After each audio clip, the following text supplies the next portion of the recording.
Menteri Komunikasi dan Informatika Saudara mengusulkan pembentukan lembaga khusus mengawasi media sosial untuk mencegah konten yang meresahkan. Sejumlah pihak mengingatkan agar pengawas media sosial harus independen, terutama saat momentum pemilu 2024. Usai dilantik menggantikan Johnny G. Plate, Menkominfo baru Budi Aris Setiadi berencana membuat lembaga khusus untuk mengawasi media sosial. Menurut Menkominfo, selama ini belum ada tim mengawasi pergerakan konten di media sosial agar bebas dari konten yang meresahkan masyarakat. Komisi penyiaran kan tadi datang. Saya tanya komisi penyiaran itu kan masih mengawasi soal penyiaran, TV, radio, apa. Cuman yang ngawasin sosmed ini belum. Gitu loh, termasuk TikTok. Kan sekarang konten-konten yang meresahkan itu kan bentuknya banyak. Karena teknologi itu kan berkembang. Begitu loh. Ya mungkin pada waktunya kita akan perlu pengawas sosmed, gitu loh, cyber untuk mengawasi konten-konten sosmed. Ya kita harus terus berinovasi dan berkembang gitu. Menkominfo menegaskan tim pengawas media sosial bukan untuk membatasi ruang demokrasi, melainkan agar masyarakat semakin bijak menggunakan media sosial. Gini, pertanyaan yang pertama, yang soal pengawasan sosial media ini kan itu tadi wacana dari Pak Menko Polhukam. Kita ini ingin menjaga ruang demokrasi. Caranya ya nanti kan kita masih wacanakan bagaimana kita masukan dari teman-teman. Tapi prinsipnya kan kita mau menjaga demokrasi kita, tapi kita juga menghimbau masyarakat untuk lebih bijak dalam menggunakan sosial media. Nanti bentuknya belum, Mbak. Beberapa hal yang menjadi perhatian pemerintah adalah kasus hoaks dan ujaran kebencian lewat media sosial, serta maraknya kasus penipuan di media sosial. Ketua Presidium Masyarakat Anti Fitnah Indonesia Setiaji Eko Nugroho menilai keberadaan tim pengawas ataupun satgas media sosial diperlukan dengan catatan pengawas media sosial harus independen, apalagi menjelang pemilu 2024. Saya berpendapat bahwa Satgas ini penting, tetapi ia harus punya beberapa nilai dasar. Salah satunya adalah imparsial dan independen, apalagi ini Satgas ini dibentuk menjelang pemilu 2024 ya. Sangat mungkin nanti pasti akan ada yang bicara, wah ini adalah upaya-upaya untuk membungkam kelompok tertentu. Nah, artinya imparsial, independen itu adalah harga mati bagi Satgas ini, tidak boleh berat sebelah. Jadi kalau misalnya ada laporan di ruang digital dari satu kelompok, kemudian ditangani yang satu kelompok lain didiamkan, itu tidak boleh terjadi. Jadi memang betul-betul harus imparsial dan independen. Indonesia merupakan negara dengan pengguna media sosial terbanyak keempat di dunia. Berdasarkan data We Are Social Meltwater, jumlah pengguna media sosial di Indonesia mencapai 167 juta orang. Menurut data Kementerian Komunikasi dan Informatika, dari 2018 hingga 2023, ada 11.357 berita hoaks yang tersebar melalui media sosial. Sementara dari 2018 hingga 2021, Kemenkominfo mencatat ada 3.640 ujaran kebencian di media sosial. Sementara Kementerian Kominfo berdasarkan data 2017 hingga 2022 menerima setidaknya 486.000 laporan penipuan melalui media sosial yang terindikasi tindak pidana. Indonesia punya pengalaman pahit soal penyebaran hoaks, terutama di tahun-tahun politik. Ruang digital yang kondusif, bebas konten negatif menjadi harapan bersama.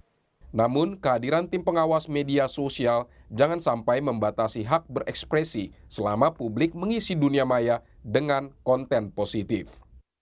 Tim Liputan Kompas TV. Lalu mengapa pemerintah merasa perlu membentuk tim khusus mengawasi media sosial? Bagaimana menjamin lembaga pengawas media sosial bisa bekerja secara independen, terlebih saat ini memasuki tahun politik? Kami akan berbincang dengan Direktur Jenderal Aplikasi Informatika Kementerian Kominfo, Samuel Abriani Pangerapan, dan Direktur Eksekutif Lembaga Studi dan Advokasi Masyarakat, Elsam, Wahyudi Jafar. Selamat malam, Pak Sam. Selamat malam. Selamat malam, Mbak Cindy. Pak Sam, apa sih yang membuat Kemenfo merasa perlu membentuk tim atau badan pengawas media sosial? Mungkin dibagi dua dulu ya. Pertama itu kan memang ide dari Pak PLT, waktu itu Pak Menko Polhukam. Dan ini bukan hal yang baru dan kita lakukan juga di tahun 2019. Bagaimana kita menjaga kualitas demokrasi kita selama masa pemilu. Ini waktu itu pasti itu melibatkan semua stakeholder supaya ada pengawasan yang berimbang dan tadi menjaga dari kualitasnya tetap terjaga tapi kebebasan juga diberikan kepada masyarakat. Yang kita ingin hindari adalah terjadinya kekeosan dan akhirnya berantem dan akhirnya menyebabkan apalagi langsung ke ruang fisik, ini berbahaya. Nah kemarin idenya itu berkembang bagaimana kita bisa memiliki sebenarnya ide ini bukan hanya Indonesia, di UK juga ada internet safety mamanya. Kalau di Australia e-safety commissioner ada, di Singapura juga ada POPMA mamanya. Ini sebenarnya itu ke sana. Tapi kalau yang tadi yang kedua itu jangka panjang, itu pun kami akan melibatkan civil society. Sebenarnya ide ini munculnya juga waktu teman-temannya Mas Wahyudi dan teman-teman datang juga ke kantor gitu. Pak Syam tadi dibilang ada pengalaman tahun 2019 juga melakukan hal yang sama. Tapi 2024 nanti bagaimana? Karena ini kan tadi menyebutnya 2019 juga tahun politik, 2024 juga tahun makanya politik. itu kan Apa sekarang kita lakukan. Waktu itu pasti melibatkan semua stakeholder yang terkait. Kami tidak berani melakukan take down konten tanpa berizin atau mendapatkan rekomendasi dari Bawaslu. Karena itu kami kan bukan yang pengampu pengawasan pemilu, kami hanya pengampu pengawasan ruang digital. Jadi itu nanti melibatkan tadi, kalau ini ada satu komite ad hoc yang bisa untuk mempercepat, saya rasa itu hal yang baik ya. Konten-konten yang berpotensi meresahkan seperti apa nanti akan diawasi, Pak Syam? Wah, ya tadi yang bisa tadi yang setelah direview yang tadi bisa mengarah pada tadi ujaran kebencian yang bisa menjadikan terjadinya perselisihan antar masyarakat. Pasti harus ada indikasi-indikasinya. Itu yang kami jaga. Jadi hal-hal yang tadi kan kita berdemokrasi ini harus juga beretika. Jadi beretika dan juga kita mempunyai filsafat yang sama bagaimana meningkatkan atau menjaga kualitas demokrasi itu sendiri. Kalau isinya tadi hanya untuk melakukan caci maki yang akhirnya bisa berdampak pada ruang fisik, itu kan akan berbahaya bagi kita semua. Nah, sekali lagi selalu kita libatkan semua stakeholder, baik itu pengampu di pemerintah, baik itu pengampu sesuai dengan undang-undangnya maupun masyarakat. Itu kira-kira Mas. Heavy-nya jadi ke konten-konten soal politik pemilu 2024 atau kan kita juga punya masalah di media sosial soal penipuan, soal pornografi atau revenge porn. Apakah itu juga menjadi concern? Ya, kan tadi saya katakan ada dua tahapan yang harus kita bedakan. Pertama, ide awalnya itu bagaimana menjaga ruang digital masa kampanye. Nah, tiba-tiba juga teman-teman Mas Yudi juga datang ke kantor kami, kita juga berdiskusi bagaimana kita mencontoh negara-negara lain. Tapi lebih ke arah internet safety-nya ya. Jadi mamanya harmful konten itu bagaimana kita menangkaninya. Itu yang kita itu berkembangnya. Jadi ini dan buat yang terkait pemilu kami juga sudah melibatkan dari sektor stakeholder yang lain dan sudah dilakukan pembahasan di level Kemenko ya. Dan saya rasa ini tetap harus berjalan dan kami ini adalah bagian ini bukan untuk tadi memberangus, justru untuk menjaga keseimbangan tadi. Oke, saya ke Mas Wahyu, apa catatan kritis Anda soal rencana pemerintah membentuk tim pengawas media sosial? Ya, ini yang kemudian jadi pertanyaan besar adalah apakah ini akan dilembagakan sebagai sebuah lembaga permanen ataukah ini sebenarnya menjalankan fungsi-fungsi yang sudah dilakukan oleh Kominfo selama ini. Karena kan Kominfo pada dasarnya melalui unit pengaduan konten itu kan juga sudah melakukan pemantauan ya terhadap konten-konten yang didistribusikan, yang ditransmisikan di media sosial, termasuk juga kemudian menerima pengaduan konten baik dari masyarakat maupun juga dari aparat pemerintah yang lain, termasuk tadi misalnya dalam konteks penyelenggaraan pemilu juga sudah menerima aduan dari Badan Pengawas Pemilu ya sebagai pengawas pemilu. Dan proses take down dan juga penapisan itu juga pada dasarnya sudah dilakukan terhadap konten-konten yang diadukan atau yang diidentifikasi sebagai illegal konten mengacu pada ketentuan pasal 20 ayat 2 huruf B Undang-Undang Informasi dan Transaksi Elektronik. Itu satu hal. Yang kedua, ketika ini mau dilembagakan sebagai sebuah lembaga permanen atau badan permanen, memang kita harus hati-hati. Karena apa gitu ya? Tadi yang dicontohkan Pak Semi di beberapa negara itu kan memang ketika akan membentuk sebuah badan yang memang secara khusus ya mengawasi bagaimana konten internet termasuk konten media sosial, mestinya memang dia dilembagakan sebagai sebuah badan yang independen. Tadi Oke. dicontohkan misalnya di Australia ada Australian Communication Media Authority gitu kan, atau di Singapura ada Infocom Media Development Authority gitu kan, atau di Kanada dan beberapa lembaga yang lain. Nah, tetapi sayangnya memang kalau di Indonesia kita mengembangkan satu badan independen yang baru tentu akan sangat sulit prosesnya ya. Perdebatan misalnya ketika kita mendiskusikan otoritas PDP itu sangat panjang gitu kan. Nah, itulah yang kemudian juga perlu dipertimbangkan ya, karena memang secara apa namanya prinsip kalau kita mengacu pada prinsip-prinsip pembatasan hak asasi manusia itu mestinya tadi dia memenuhi beberapa kriteria dalam artian bahwa selain diatur oleh hukum ada tujuan yang sah juga harus memang mendesak diperlukan. Nah, oleh karenanya kemudian justru kalau ini menjadi semacam wacana jangka panjang yang perlu dilakukan oleh pemerintah, saya justru mendorong bagaimana pemerintah hari ini bisa memperbaiki rumusan terkait dengan pengaturan konten di dalam Oke. Undang-Undang Informasi dan Transaksi Elektronik yang kebetulan sedang dibahas di DPR gitu kan. Artinya bahwa bagaimana ada kejelasan tentang apa Baik. sih yang disebut sebagai harmful content, lalu bagaimana Jadi, prosedurnya. jadi Ya, menurut Anda lebih perlu mana membentuk tim untuk bisa mengawasi konten-konten di media sosial atau revisi Undang-Undang ITE? saya justru lebih penting mendorong pengaturan terkait dengan konten di dalam revisi Undang-Undang Informasi dan Transaksi Elektronik gitu kan. Karena tadi sebagaimana kita ketahui hari ini praktek pembatasan dan pengawasan pemantauan terhadap konten itu sudah dilakukan dan kemudian juga PSE sudah mengikuti apa yang kemudian diedarkan oleh Kominfo, konten-konten mana yang memang diidentifikasi melanggar Oke. hukum atau bahaya dan seterusnya gitu kan. Jadi Kekhawatiran dalam Anda apa pengaturan sih, Mas Wahyu, kalau dibentuk tim ini? ya tadi, jadi ketika dia dilembagakan sebagai sebuah tim yang memantau bagaimana konten-konten media sosial, Ya. itu justru yang dikhawatirkan kan satu bahwa dia akan menjadi satu tindakan yang disebut sebagai surveillance massal atau pemantauan massal gitu ya, mass surveillance, di mana kemudian ini berisiko mengancam hak atas privasi warga negara. Oke. Warga negara akan terus merasa diawasi oleh pemerintah ketika dia akan memposting, akan mengekspresikan pendapat, opininya dan seterusnya itu kan. Nah, karena situasi itu kemudian kan masyarakat menjadi ketakutan. Ini yang disebut sebagai chilling effect ya, di mana kemudian mereka menjadi, wah saya memposting ini tapi nanti diidentifikasi, dipantau oleh pemerintah, saya dianggap melanggar hukum, dikriminalisasi dan kemudian dipenjara itu kan. Ini kan yang dikhawatirkan. Jadi tidak hanya kemudian berisiko mengancam perlindungan hak atas privasi, tetapi pada akhirnya dia juga akan berdampak pada penikmatan kebebasan berekspresi, termasuk kemudian yang terkait dengan ekspresi politik gitu kan. Ya. Nah, oleh karenanya kemudian justru malah usulan kami bagaimana memperbaiki pengaturan konten misalnya dengan memberikan tanggung jawab yang lebih besar kepada PSE, kepada platform, kepada penyelenggara sistem elektronik. Jadi Kominfo itu sebaiknya justru malah ditempatkan sebagai lembaga banding administratif.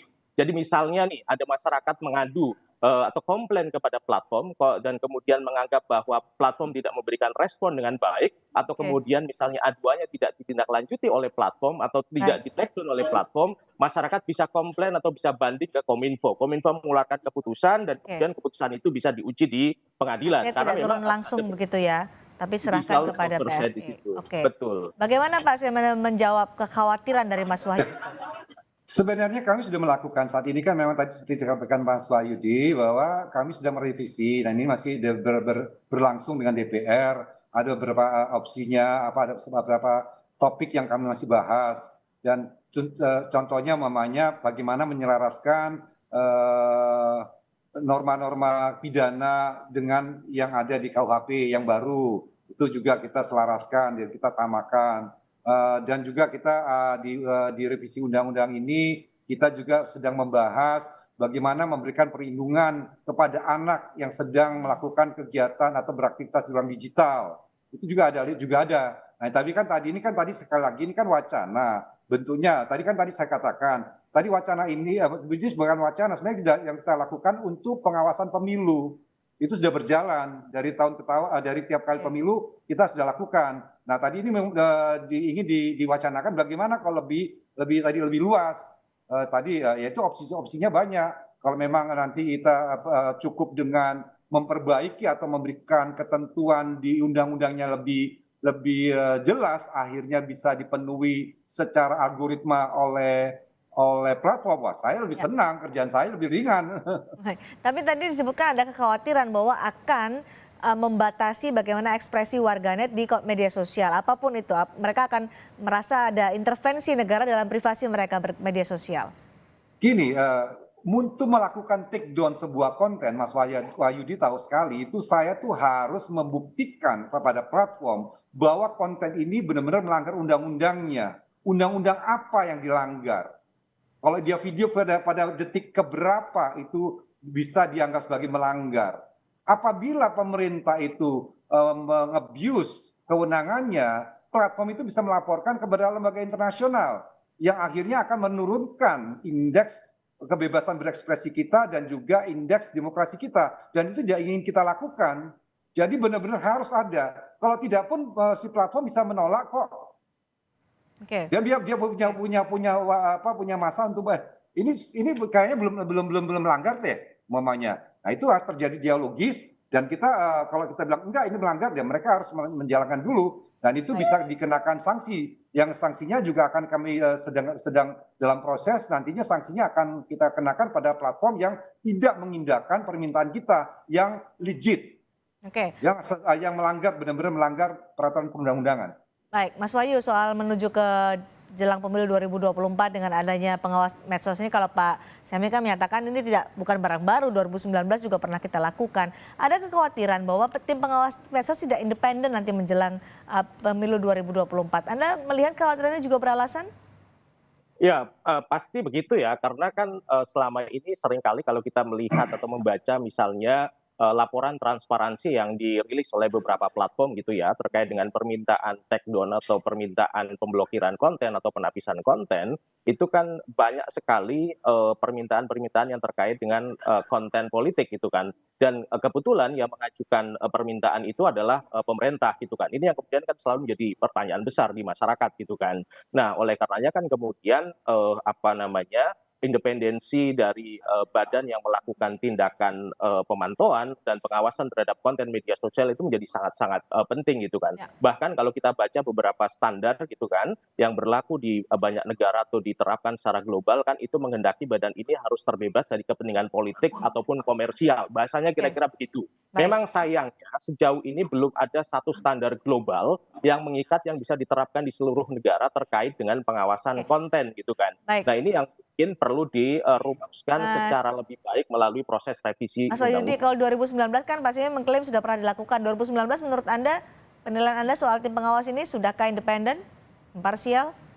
Ya tentu kan selama ini kan Kominfo pada saat itu kan semata-mata tadi ya mengacu pada laporan-laporan atau pengaduan-pengaduan yang disampaikan oleh lembaga pengawas pemilu gitu kan, Baik. yang kemudian ditindaklanjuti dengan tindakan take down gitu kan. Nah, jadi memang selama ini menurut saya itu sudah bisa digunakan ya dengan kekosongan aturan yang detail Oke. saat ini gitu ya. Baik. Mestinya itu sudah Baik. bisa diterapkan tanpa kemudian membentuk satu badan baru yang dasar hukumnya itu belum legitimate gitu untuk bisa Baik. menjadikan itu sebagai sebuah otoritas atau sebagai sebuah model pengawasan yang independen. Baik, terakhir untuk Pak Semi, bagaimana memastikan, meyakinkan masyarakat bahwa jika memang nanti akan dibentuk tim untuk mengawasi media sosial di pemilu 2024, independen tidak berat sebelah?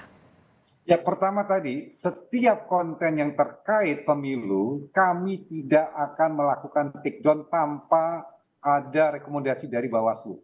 Oke. Itu ada dalam kontrak kami dengan ataupun MOU kami dengan Bawaslu terkait pemilu. Karena yang lainnya kami sudah mempunyai kewenangan itu. Nah, justru kalau memang ini nanti itu justru akan menyeimbangkan supaya tidak semena-mena kalau ada nanti pengawas pemilu, dan ini kan melibatkan civil society juga untuk percepatannya. Jadi makanya kan pasti kalau suatu konten diciptakan pasti ada eventnya. Eventnya pasti ada. Untuk ada yang meng-cross check di sana siapa? Dan seperti tahun 2019 kan bekerja sama dengan fact checker yang ada. Jadi bukannya sendirian kita untuk menangani hal ini. Karena tadi tujuannya adalah bagaimana kita bisa menjaga ruang demokrasi kita agar kualitas demokrasi kita meningkat dan hasil pemilunya juga bagus. Asalkan tidak membatasi ekspresi masyarakat di media sosial, apapun itu terkait dengan politik atau pernyataan-pernyataan mereka dan pendapat-pendapat mereka. Terima kasih Pak Sen, terima kasih juga Mas Wahyudi sudah bergabung di Sapa Terima kasih.